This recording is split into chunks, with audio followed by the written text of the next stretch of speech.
time now for Edmund O'Brien as... Johnny Dollar. Johnny, how soon can you get out to High Bridge, North Dakota? North Dakota, huh? In the winter, you guys send me to North Dakota. In the summer, to Miami, Florida. All right, what's your problem? We got two old duffers insured for a total of $80,000. What's the matter? Somebody threatening to kill them? No, they're threatening to kill themselves.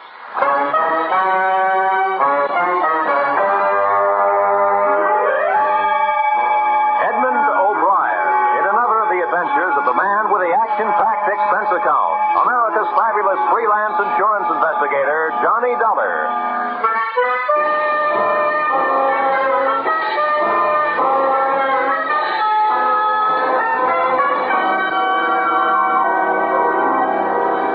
Expense account submitted by Special Investigator Johnny Dollar to Home Office, National Fidelity Life Insurance Company, Hartford, Connecticut. The following is an accounting of my expenditures during investigation of your policyholders, Mr. and Mrs. Arbuthnot Trump, or how the Gravedigger Spades came near being Trumps. Expense account item 1, $113.52 railroad fare, Hartford, Connecticut to High Bridge, North Dakota.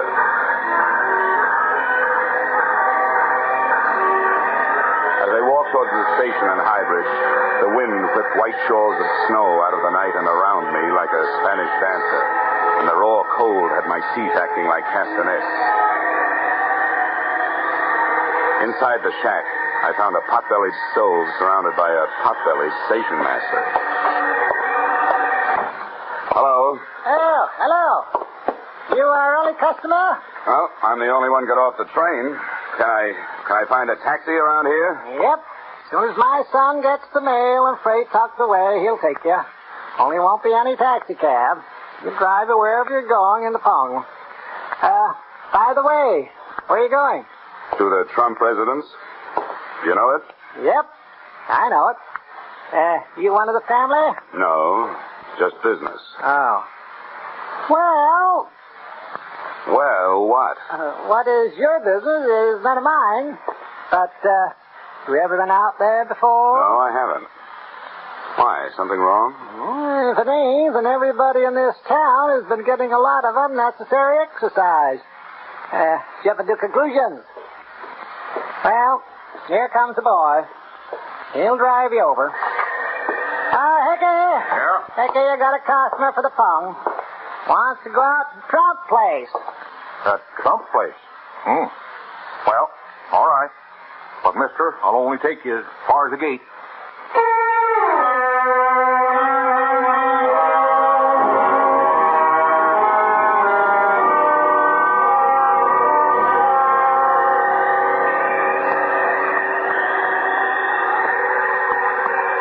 You say this your first visit, huh? That right, Mr. Dollar? Yep, that's right. Hey, how much more we got to go? Oh, about another mile. You cold? Cold. Ooh, I'm freezing. Well, slap your arms around. Keep up circulation. Hey, does it always get this cold around here? Nope. Only in the winter. Oh. Say, Hickey. Yeah? You mind answering a few more questions? No, many answers. You're welcome to those. Well, what about this Trump place? Why is everybody around here scared of it? What is it, a haunted house? Nope. As far as I know, everybody out there's alive all right.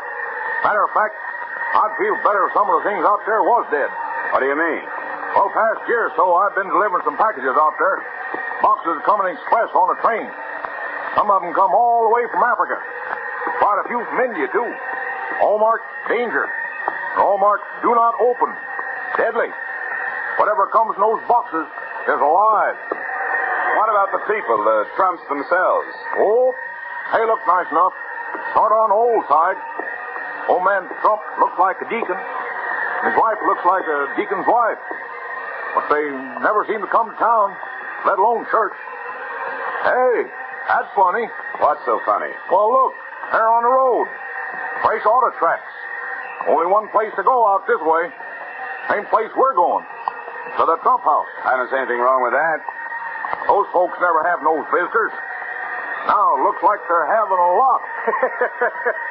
Hey, maybe they're having guests for dinner. That's right. Maybe they are having guests in for dinner. I didn't say in for dinner. I said maybe they're having guests for dinner. Oh, that's some funny joke, that is. Yeah.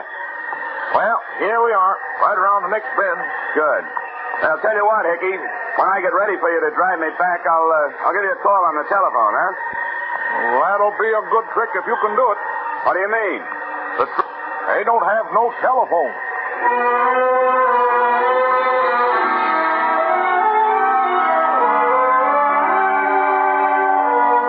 Expense account item 2, $1.50 tongue fare. Hybrid station to the gate of the Trump estate where the driver Hickey dumped me off. I used one of the fresh tire tracks as a footpath up the long driveway through the snow. And steaming the white flakes out of my eyes with my breath, I took inventory of the house. It was big, colonial, and in good repair. All rooms lighted downstairs, one room lighted upstairs. Near the front, the automobile tracks took off around to the back of the house. I had to make my own footsteps in the drifts from there to the front door. Quickly, don't let that cold in. Let's shut the door. Now, who are you? What do you want? What are you doing here? I'm Johnny Dollar from the insurance company. As to what I want to see Mr. and Mrs. Trump. As to what I'm doing here, I'm just the victim of a bad choice of careers early in life. Well, all right. Take a seat over there. I'll go check with Mr. and Mrs. Trump. But don't bother taking your coat off yet. So this is Northern hospitality.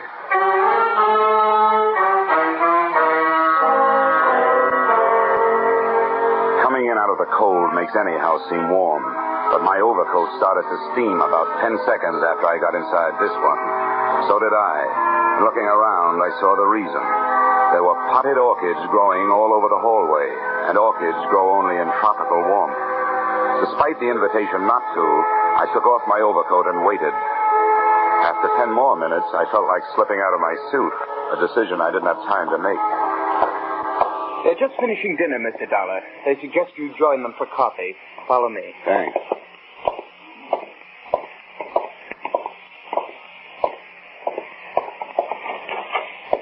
Mrs. Trump, Mr. Trump, this is Mr. Dollar. How do you do? How are you, Mrs. Trump? Won't you join us? There, sit right over there. Yes, Mr. Dollar, come and sit down. Have some coffee. Oh, thank you. Fine. Now that'll be all, Irwin. You may leave. Well. Fine. Now, sugar and cream, Mr. Dollar? No, thank you, Mrs. Trump. This will be all right, just the way it is.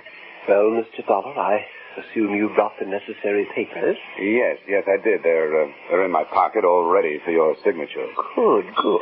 We'll sign them right away. Well, I was hoping you wouldn't sign them, at least until I'd had a chance to talk to you about it. Talk to us? What is there to talk about? I hope you understand that, well, it isn't every day that an insurance company gets a letter from a pair of policyholders calmly stating that they are both planning to commit suicide. Oh, no? No. Well, I suppose it is a bit out of the usual run of things, but there's nothing we can do about it. My goodness, we checked with our lawyer. And he said we were perfectly within our rights. Well, granted, you've had the policy a long, long time, and the suicide clause is no longer in effect. However, frankly, the company did send me out here in the hope that while I was arranging the change of beneficiary you requested, I could also talk you into changing your mind. Mr. Dollar, you might just as well save your breath. Our minds are made up. Mrs. Trump is right, Mr. Dollar. As soon as we get those change of beneficiary papers signed, we intend to dispose of ourselves. Well, And furthermore, young man, within the past 48 hours, we have had ourselves thoroughly examined by a board of extremely well-thought-of alienists who signed documentary proof that we are both perfectly safe. So there is nothing you can do to stop us in that direction. But why? Why do you want to do this? Now, you don't look unhappy. Well, we're not. We've had an extremely happy life, haven't we, Mr. Trump? Indeed, we have, Mrs. Trump. And that's just it. You see, Mr. Dollar, we both feel that having enjoyed such a beautiful life, we owe the world something. And finally, we have evolved a method of paying our debt. In doing what we intend to do, we shall leave to the world the beginnings of a new humanity. What's the matter with the old one? Nothing.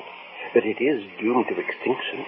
Mr. Dollar, just think of yourself. Atom bombs, hydrogen bombs, biological warfare. And don't forget the flying saucers, Mr. Trump. Don't forget, indeed.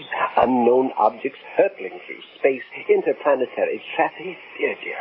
A prelude to invasion and destruction. Now, wait a minute. How do you know? Who told you? Mr. Dollar, Mr. Trump knows these things. He was a professor for many years, and he reads all the time. He knows all that. Would you mind pouring me some of that coffee, Mrs. Trump? Not at all. There. Thank you. Mr. Trump, granted we're all doomed for extinction, how's knocking yourself off going to help? If you just stick it out, you'll not only enjoy a bit more time alive, but you'll also be around to see the fireworks. You will notice, Mr. Dollar, that we are changing the beneficiary in our policies from our niece, Miss Hope Selden, to the young man who let you in here tonight, Mr. Irwin Harper. Yes, I noticed that. And I also noticed that this young man isn't even related to you. Now, what's that all about? Well, Hope is a frivolous girl. She laughed at us when we tried to tell her what's happening. Irwin is a serious-minded young man who will use the money brought to this household by our passing to make the down payment on a new human race. Mrs. Trump, do you happen to have any brandy around? Later, Mr. Dollar, later. You want to know why and how. Well, come along. We'll show you.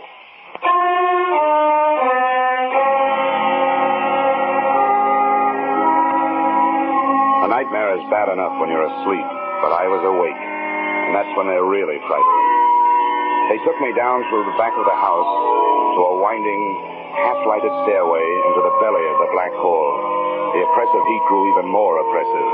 More stairs, then tunnels, all the ceilings cement and lined with lead. All the walls covered with pens and cages, and all of them filled with snakes, Mr. Dollar. Reptiles, hundreds of them. Every species, every variety known to modern man. Look at them. Look at them and look at them well, for here is the new beginning. When life as we know it is blasted off the face of this earth, either by man himself or by his planetary cousins. When that happens, then these shall be the inheritors of this global sphere, as they were in the beginning, according to the Meston theory as set down in 1903. Yes, Mr. Dollar, Mr. Trump knows these things, don't you see? No, I've got to admit I don't quite see. You will. There. Look. Every pen, every cage is equipped with an automatic feeding device. Stored above the cages is enough scientifically developed food to keep these reptiles alive for 100 years if need be. Until the Holocaust, they will be cared for by young Harper. I could use some old Harper myself. When the Holocaust comes, Irwin Harper shall survive as long as possible. Then the machines will take over. The reptiles will be fed, and when the recording devices up on top say that the radioactivity and magnetic forces have been dissipated, the doors of the cages leading to the earth above shall be automatically projected outdoors, and the cycle shall be complete. Then the reptiles will be set free on the face of the earth to once again evolve themselves into the new humanity. I see. Look, Mr. Trump, I'm out here to ask you a very simple question. What's all this got to do with your committing suicide? That is easily answered, Mr. Dollar. We need money. We need a lot of money to buy the rest of the equipment. We are willing to give up the little that is left of our lives to provide it. Irwin will remain behind to put our money to good use. Mr. and Mrs. Trump, I don't question your motives, but you can't blame me for taking a second look at your methods. This man springing from reptile theory is flimsy enough, but that's your opinion and you're entitled to it. But what you're not entitled to, and I'm quoting the Bible and the law, is the act of taking your own lives. We've talked that over among us, and we are willing to take our chances. All right. But at least you'll agree this is a whole lot to take in one sitting, isn't it? Now let me bring these papers back in the morning. We can talk it over once more, and Then you're free to go ahead and sign. Well, the time is short, but I don't think a few hours will matter. Do you agree, Mrs. Trump? Yes, I agree. Good. Now, if you'll be kind enough to either let me have a car or have somebody drive me into town. Car? We have no car. We haven't had one for months, and we borrowed them from the property.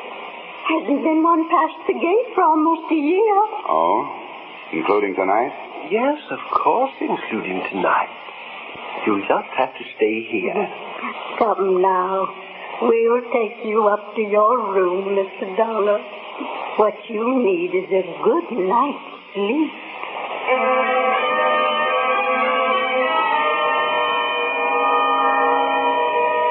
I'd have had a better night's sleep on a tightrope. My room had the same sticky, hot air that filled the rest of the house. It may be great for snakes and orchids, but I'll take my steamings at a Turkish bath. I stretched out on the bed, turned off the lamp, and closed my eyes. But for 20 straight minutes, I could still see ghost automobiles and snakes and more snakes. I kept my eyes closed as much as I could because when they were open, I could see on the wall the serpentine shadows of the tree branches outside. At least, I hoped that's what they were. Then, just as I was hoping the hardest that the realest of them all wasn't what it looked like, out of the blackness from across the room I heard... I reached down under the bed for a shoe. Not much of a weapon, but all I could think of at the moment. Then I snapped on the lamp and saw it. It had plenty of coils, all right, but it was strictly non-venomous. The steam radiator standing there hissing my performance. But my nerve ends didn't even have a chance to lie down. They were still standing straight up when it happened. I was out of bed, across the room, and out into the hall in slightly more time than it takes to tell. The ray of light from my open door fell across a jumbled pile of beautiful young women. I bent over her and...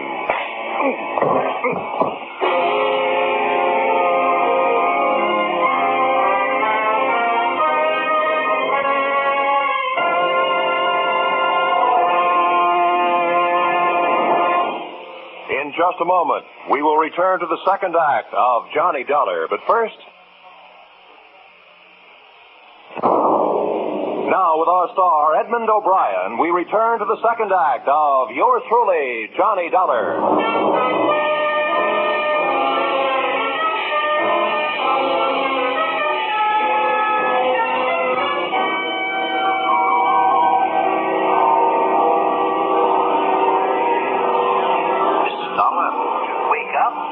Walking in your sleep? Yes, you should be more careful. Perhaps you need analysis. Coma is. Perhaps you need analysis. Learn what the basic coma is.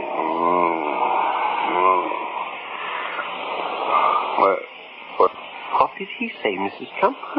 Sounded like he said, where is she? I'm right here, Mr. Dollar, right here taking care of you. Oh.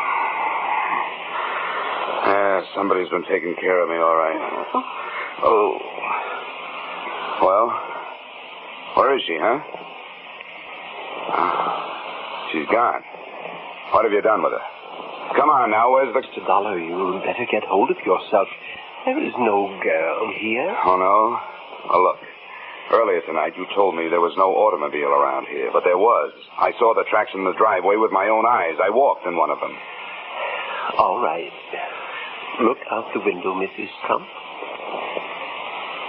No, I don't see any tracks. Do you see any footprints? No, nothing, just snow. Okay. At least you know I walked up that driveway, right? And my footprints are covered up. So it's been snowing, the wind has been blowing, it's been drifting. Now I suppose you're going to tell me you didn't hear the girl scream. Come now, Mr. Dollar. You were having a nightmare. No girl scream. Well, if you didn't hear anything, what are you doing out here? What brought you? Young man, we have a right to be wherever in our own home we choose to be. But I might as well tell you, I found you when I started to the kitchen to get some crackers and warm milk.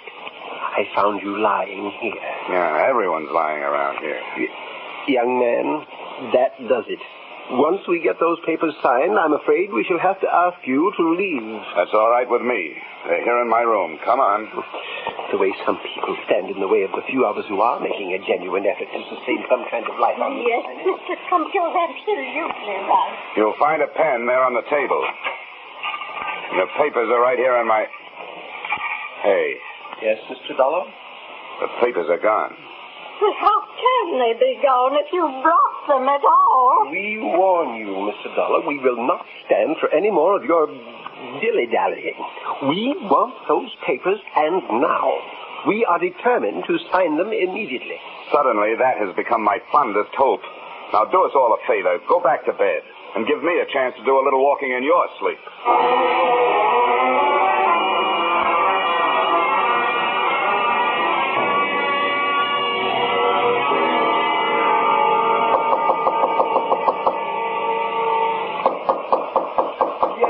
Who is it? Dollar, what do you mean barging in here? I'm looking for a girl, and I'll admit this is a very unlikely place to find her. I'll thank you to get out of my bedroom. You realize how suspicious you look just lying there in bed? What do you mean? Well, I mean that about 15 minutes ago, a woman screamed at the top of her lungs not 20 feet from here. Now, what's your story? That you didn't hear it? Or does it happen around here all the time? You're crazy. I didn't hear any woman scream, and I don't think you did. Okay, have it your way. I'm hearing things. But one thing I know, I'm not feeling things. See here? There's a lump on my head? That's for real. That doesn't interest me a bit. If I find out you put it there, it'll interest you. I'll not only put an egg on your skull, I'll make a whole omelet. In case you don't know it, you're looking at a citizen who's burned up. M-A-D. Mad.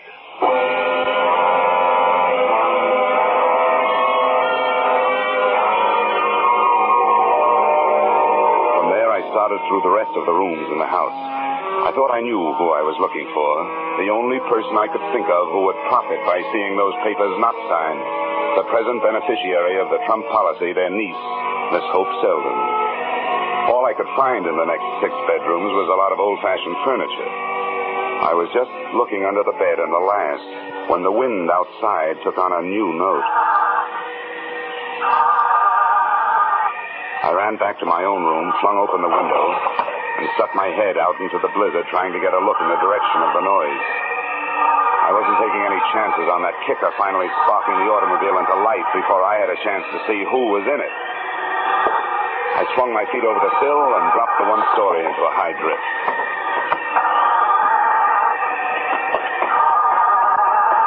Come on. Come on. Oh, darn it. You're wasting your time. Around here, people only go for sleigh rides. What do you want? Who are you? You should know.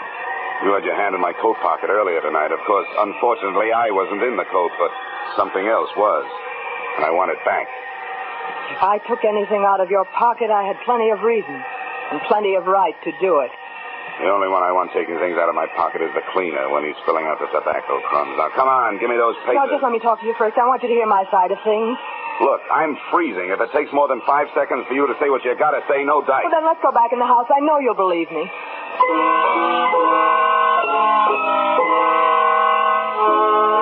I saw plenty about her to interest me, but nothing to relax me. She looked like a big-time operator. A gal who would be as dangerous kissing you as killing you. As I closed the door behind us, she walked across the room and made a perfectly natural movement as though to throw open her coat. When she turned, she had a gun in her hand. It was the first time I'd ever seen a shoulder holster on a woman. Now put your hands up, Mr. Dollar, and listen. If you'll just unwrap your finger from around that trigger, I'll be more likely to keep my mind on what you're saying. Go ahead. I'm listening. You've got to help me. Help you? Yes, help me prevent my aunt and uncle from making fools of themselves. We can't let them leave their money to Irwin Harper. Well, it's their money. They're attempting to do what they believe is right. That money is mine, and I'll kill anyone to get it. Irwin Harper won't stick around 5 minutes after my aunt and uncle have killed themselves.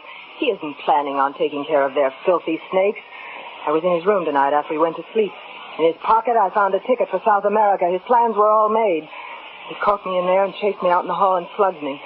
When I came to, you were lying there unconscious beside me.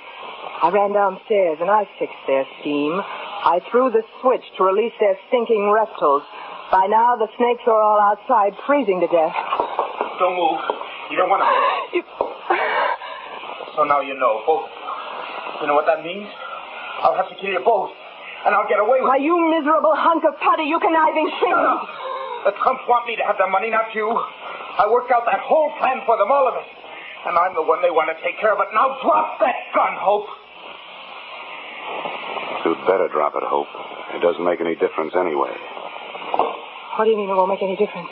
Because our friend over there isn't going to pull the trigger. Oh, no? And why not?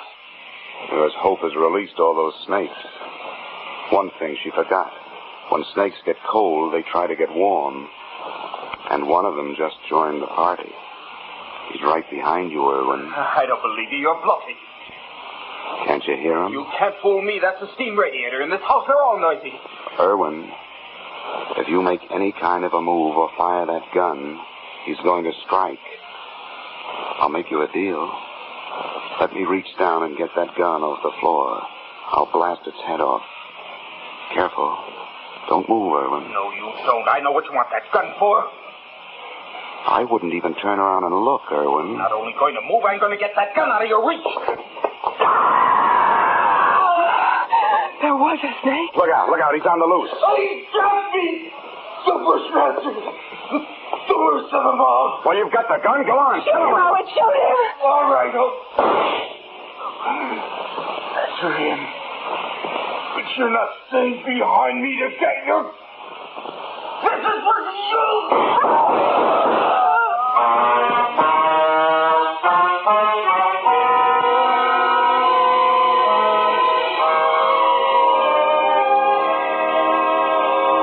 Mr. and Mrs. Arbuthnot Trump were fresh out of beneficiaries, to say nothing of snakes.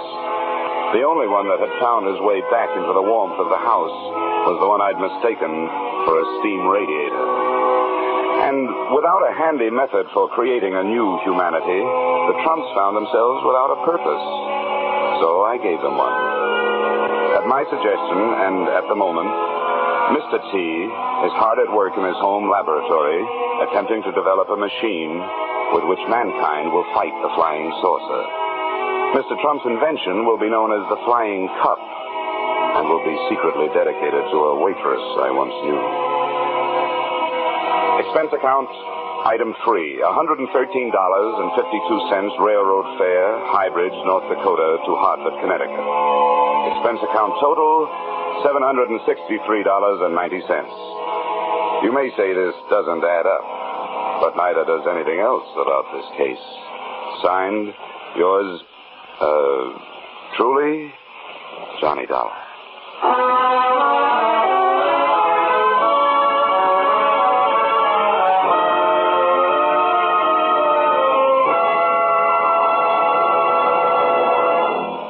Yours truly, Johnny Dollar, stars Edmund O'Brien in the title role and is written by Paul Dudley and Gil Dowd with music by Leif Stevens. Edmund O'Brien can currently be seen starring in Harry M. Popkin's United Artists production, D.O.A. Featured in our cast were Peggy Weber, Harley Bear, Hugh Thomas, Dick Ryan, Jess Kirkpatrick, and Mary Shipp. Yours truly, Johnny Dollar, is produced and directed by Jaime Del Valle.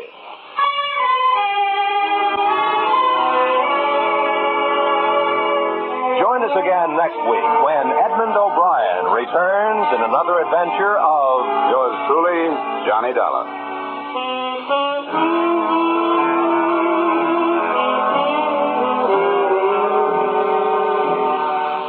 The Echo of Jesse James, a modern story of how police tracked down a couple of train robbers, will be brought to you on CBS's Gangbusters this Saturday night. The narrator will be the Superintendent of Metropolitan Police, Washington, D.C., and another Gangbusters wonderful cast will reenact this true story for you. Join us this Saturday night on most of these same CBS stations for Gangbusters drama, The Echo of Jesse James. This is Roy Rowan speaking. This is CBS, where yours truly, Johnny Dollar, meets adventure every Friday night. The Columbia Broadcasting System.